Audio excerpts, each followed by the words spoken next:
Welcome to the intersection of technology, cybersecurity, and society. Welcome to ITSPmagazine. Every company has a story to tell, from the small startup to the large enterprise, and everything in between. This is one of them. Knowledge is power, now more than ever.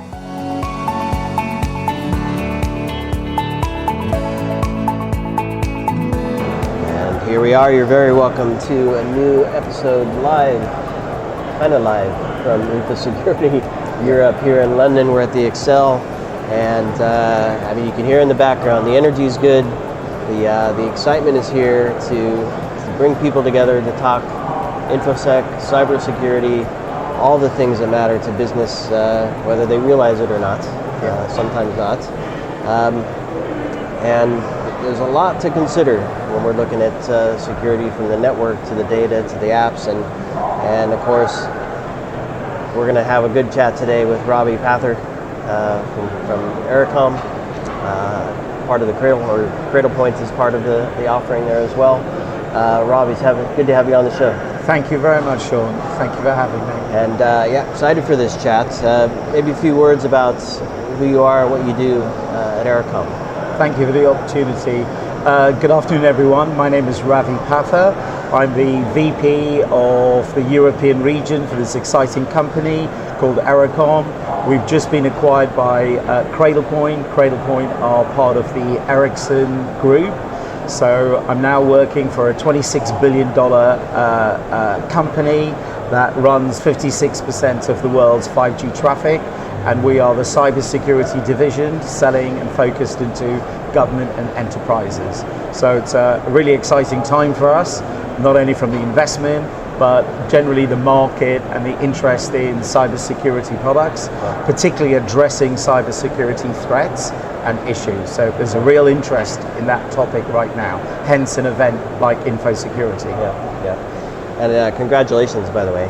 Thank you. That's super cool. Ericsson's a good brand, and Isn't it? They touch a lot of stuff. Yeah, absolutely. A lot of stuff. Absolutely. And so maybe, given that point, kind of frame and scope where your solution fits into the enterprise. What parts do you touch, and perhaps maybe to start the elevator pitch of what you do. Sure. And how that fits in, and then we'll dig a little deeper from there. Why don't I start off with where are the drivers coming from? Okay. Over the last few years, the adoption of cloud has been pretty prolific, and companies have all sizes, from small to medium enterprises, have been adopting various levels of cloud applications, cloud services.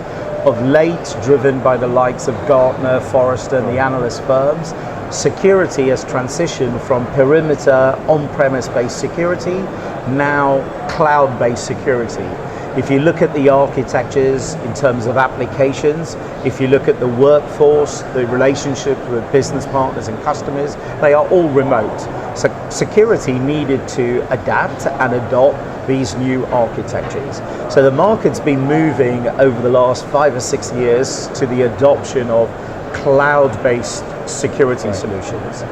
That in itself has brought an awful lot of security products to market, because the enterprises, governments, local authorities are quick to address the demand for the new changing architectures and adopt security. So if you look at a classic enterprise today, they have a whole raft of security solutions, from endpoint security to AV to malware to email security to threat intelligence to security operations. That's a lot of security budgets. That's a lot of security solutions. These are a lot of point security solutions, and that in itself gives a challenge to the enterprises in managing these security solutions in a cohesive way, but it's also given an opportunity to the hacker.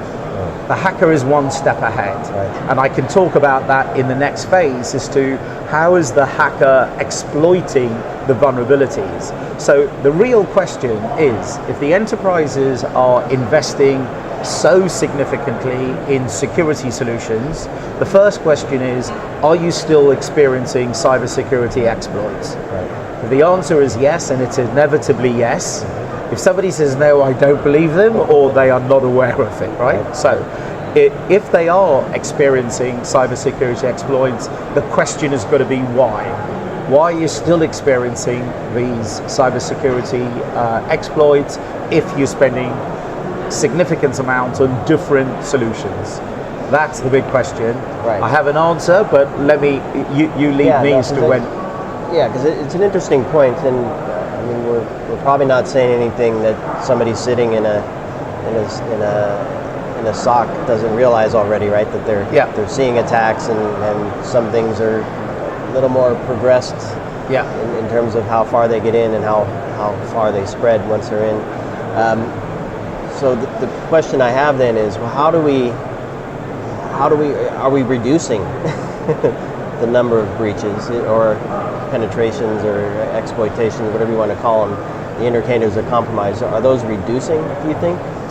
I think they're increasing, and I think traditional security is actually doing a good job. Okay. But as I said earlier, the hacker is probably a year to 2 years ahead. He's moved on to another type of attack. And those security solutions are addressing known bugs. So if I step back and look at it, you have known security attacks. And the security industry does a great job in looking out for those. Right. The security ops with very advanced AI-based threat intelligence can spot the behaviors and identify potential attacks. That's where the security investment is going into, So known it's like attacks. The 80-20 rule, right? Yeah, We're kind of there. What's really good at the 80. What the security architectures are not addressing are the brand new, what we call zero-day exploit. If I'm a hacker and I want to get into an organization, I'm creating what's called a zero-day exploit. In hour 1, hour 2, I'm launching that. So it's undetected. It's not known as an existing attack. So all of that investment, which is called signature-based detection tools, are ineffective at detecting a zero-day exploit. That zero-day exploit is created, launched, and the attack is made, then it's probably ripped up. But the issue is you've got to look at the security architectures, and the current security architectures based on a detection-based security architecture. It's looking to detect known attacks and known bugs. Right. Even security operations, investing in AI technology, very advanced threat intelligence software, is looking for known attacks or something that could be wrong. The hacker is coming in under the radar. Right. He's creating a zero-day exploit. He's launching that immediately, potentially in a high probability of it being undetected.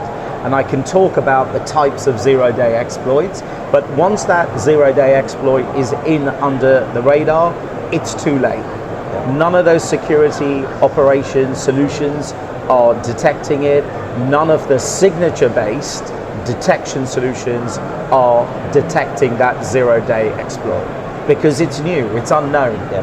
That's the challenge. That's the major problem for security architects today.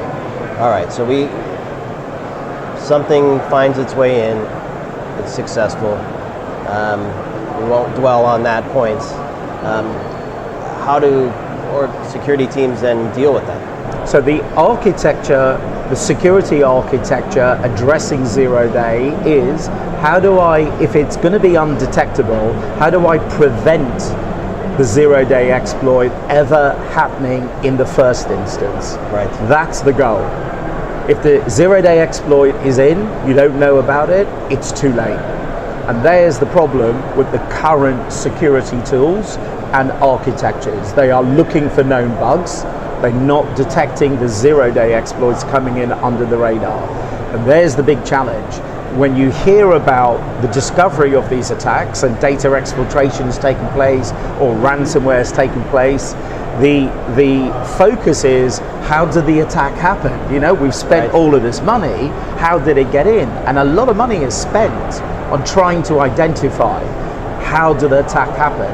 And it's quite embarrassing in many cases because it'll turn out to be a phishing attack or credential theft from one of the executive suite, or somebody inadvertently opened up a malicious document, none of which has any suspicions of that being the zero-day exploit, but it's as simple as that. Right. So the discovery weeks later and a lot of investigation as to what happened, you can be traced back to something as simple as that.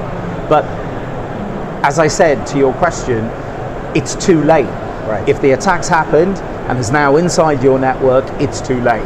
So the architecture, while you're doing all that investigation, other stuff's happening. Something, and this is factual. Yeah. After one attack is successful, word gets out in the hacker community, oh, we've launched an attack.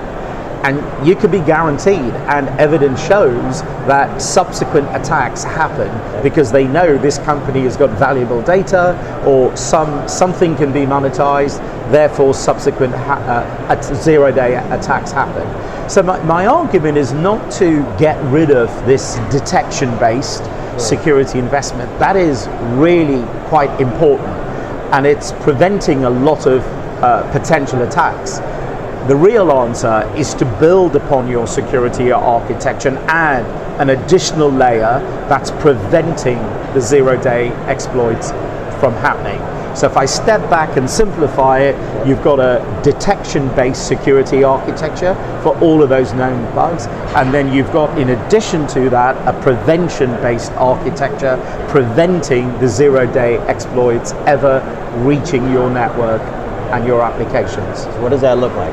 How does that fit into what a security team already has in place? How does that change what they do with their team, change the network stack, whatever? Okay. What's that look like? Once upon a time, and particularly in defense and government related customers, that meant segregated networks, right. Highly secure, segregated networks that contained the high risk data, and high profile users were on that, but you had no internet access, there was no way of getting out. That's a very impractical architecture and concept. So today the world of cloud and software has moved on. So today Ericom offer a range of cloud security services that are what we call isolation based. So the concept is really simple. We isolate the internet to our networks and applications. I have a number of products with a number of use cases, but let me just stick on the concept of isolation. So in a light-hearted way, I'll get across, don't trust the dirty internet. Right. Your attack could be coming from your users being clickbaited, to web pages having vulnerabilities, to malicious documents being loaded and innocently opened, to phishing attacks, to, it's coming in a number of ways. Very simple, right? And what we are saying is don't trust any of that. Isolate it, but don't block and prevent. So the security architect has a habit of saying we are going to maintain a high level of security, so we're going to block access to all of these high-risk sites. And all that does is creates the tension between the security department, who are quite correctly protecting the corporate assets, and the user community, who quite correctly want internet to all this value. It's a conflict of interest. So security tends to block everything. The user, the guerrilla user is then complaining. Security has to open up the internet and increase, from their perspective, the security vulnerability. Right. And you've got this tension and battle continually going on of security teams blocking the internet and users, powerful users, demanding the access to the internet, to applications. So there's a big problem. So the answer is give the users what they want, allow them to have access to applications that could be otherwise classified as uncategorized high risk. It could be legitimate. It could be really valuable data from these applications. Give them access to it, right? Give them access to the internet, but architect it in a way, and I'll go back to this isolated, so prevent it. So this concept of the dirty internet is otherwise referred to as a zero trust based architect. Right. I don't trust, I have zero trust of the internet and the apps. So if you had that mindset and were a security architect, you take a very different approach. You will create this isolation barrier. So you'll have your detection-based security, but you'll also have a prevention-based security, as long as the design of it is not impeding or impacting or limiting or restricting the user. And that's one of Ericom's claims to fame. We have invested significantly at maintaining a seamless user experience without affecting the user experience, and the security architects and teams have got the highest level of security architect through isolation. So I have a sense that this is something that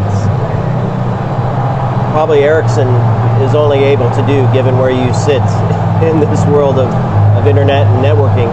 So talk to me a little bit about some of the secret sauce, without sharing the secret of how this is possible. What do you do? Sure. And actually, the truth of the matter, Shaw, technology innovation doesn't typically come from big companies. It comes from small companies like Ericom. So we created the technology through very advanced innovation. And when the market gets to a point of adoption, the bigger companies will then say, hey, we want some of that. And that's the story of the Ericsson Cradlepoint interest in Ericom. So smaller companies invest in the innovation, they break the barriers. Then when the market gets to a point of requiring such higher levels of security, the bigger companies with the deeper pockets come in. What this means is, for a company like Ericom, the level of investment accelerates beyond what we would otherwise have experienced in the past. So this is what's massively exciting. Since the Ericsson Cradlepoint investment in Ericom, we're taking market-leading technology, innovation-based technology, and watch that now accelerate through the investment. Nice. So tell me a bit about, you don't have to name names of customers, but how do those conversations go? Who are you speaking to? And what are you talking about? What's that conversation like? Is Sure. We know we've been compromised, or we've had an experience? Great question. So we are typically dealing with the CISO, the CIO, the CTO, security architects. The way Cradlepoint Cybersecurity Division takes the product to market, we have two simplified use cases. So the questions and the discussions are very easy. So the first question and use case, if you'd allow me to go down this route, is, are you experiencing cybersecurity exploits? And the answer is inevitably yes. So we then ask the question about why, how did it happen? And it gives us an opportunity to talk about what I recently just explained to you, the signature-based detection solution and the prevention-based architecture. So that is a really nice lead-in, and that's a really simplified way of getting directly to the point. If you're experiencing cybersecurity exploits, that's really damaging to a company. Losing customer data, brand reputation, in certain industries it's fines, and the reputational damage is enough. You've also got recent ransomware threats where an attack is launched and your websites and access to systems are locked and blocked until you pay a ransomware, or data exfiltration, where data is compromised and then somebody's either selling it or they want you to pay money to get the data back. Right? The game's over by then. Somebody's going to lose their job. So that's a really easy inroad. And I have a really simple way of, inevitably it's, well, that sounds very interesting. Who's using this software? How can I get my hands on it? How can I test it? And that second part is really easy. We're a cloud-based solution, nothing to install. Within 15 minutes, we can create a proof of value, proof of concept environment, and live users could be accessing our cloud-based isolation service. So within minutes, the value of this isolation-based security can be used. We have several examples of customers having used it in that manner after a breach, and we don't turn it off. We actually move from the proof of concept to a live production environment really quickly, because the proposition is so compelling. Yep. Right. So last question as we wrap here, because all my years in many early years were building security products. It was always a question of how do you know it's doing what it's supposed to, especially in prevention, right? Yeah. When in detection you can get the alerts and everything. I'm wondering what kind of visibility do you bring to the team to show this is how we're helping you, so that they can then have that conversation with their executive team to say this investment was worth. So the concept of the architecture being an isolation based means that the attack never reaches the company's network or applications. So we prove that during the proof of concept. There are other ways to identify if an attack did happen and it was isolated, right? There are ways of proving that. I just want to finish off on the key use cases. So we talked about this prevention-based access to the internet, etc. Don't trust the dirty internet. If I say that's use case number one, my next question is, do you use things like Zoom, Teams, WebEx? And my next question is, if you do you block use of that? And there's a very high percentage of users or companies don't allow users to access video conferencing solutions because of the vulnerabilities. If your endpoint was ever compromised, you now have access to Zoom, Teams, to the desktop, to the camera, and voice, and that's a security risk. So by isolating that, that's a great architecture. My last use case, and it's a very powerful one, is businesses are evolving with reducing the supply chain. We now want to get closer to our business partners, closer to our customers. We want customers and business partners to access our applications. If I now go to a security architect and I say, how are you going to do that? How are you going to give third-party unmanaged devices access to your systems? That is one of the biggest dilemmas for a security architect, because you can't control that endpoint. And we have a really neat solution. We actually authenticate these unmanaged devices into our cloud service. We can set really granular policy, so Sean can only access OneDrive or Outlook. Ravi can only access Salesforce and ServiceNow. I can set really granular policy. So when I'm authenticated, I'm then applying the reverse of the RBI. I run the HTML session of that authorized app in my isolated cloud. So if I can present the architecture, that dirty, unmanaged third-party device, although they have full access to the corporate apps, they never access or touch my network. So it's a true zero trust arc. One of our largest customers has got 250,000 users globally, of business partners, customers, contractors, all with unmanaged devices.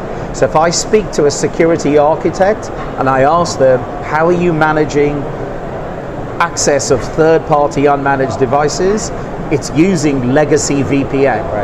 Right? And that, if I can tell you, you are giving a secure tunnel access to the network. Because if that unmanaged device was now compromised, you're now giving access to the network and the damage is done. I love that you went there with the tunnel, because that's really the big difference, right? There you go. It's the access to you, and then you access to that, whatever that is. And it's not a tunnel through. Exactly. So look at now, there's architecture, it's isolated. I've got really granular, very granular control over that unmanaged device without putting a client or an agent on it. Very granular. I can also see what was accessed, and I've got very granular policies. You can't print, you can copy, but you can't upload. So a lot of control. I love it. Well, Ravi, it's been great chatting with you. Really cool to hear about what you're doing there, and congratulations on the growth. Yeah. I'm excited to see where things continue to succeed for you. Fantastic. And we're here at Infosecurity Europe. By all means, if you're in the area and at the conference, come by, see Ravi and the team. We're in stand V88. V88, just outside the press room, in fact. Yes, exactly. And the back of the hall, nice spot there. So Ravi, thanks a million. Good luck with the show, and we'll talk to you again soon, hopefully. Thank you for the opportunity, Sean. Thank you. Cheers. We hope you enjoyed this conversation.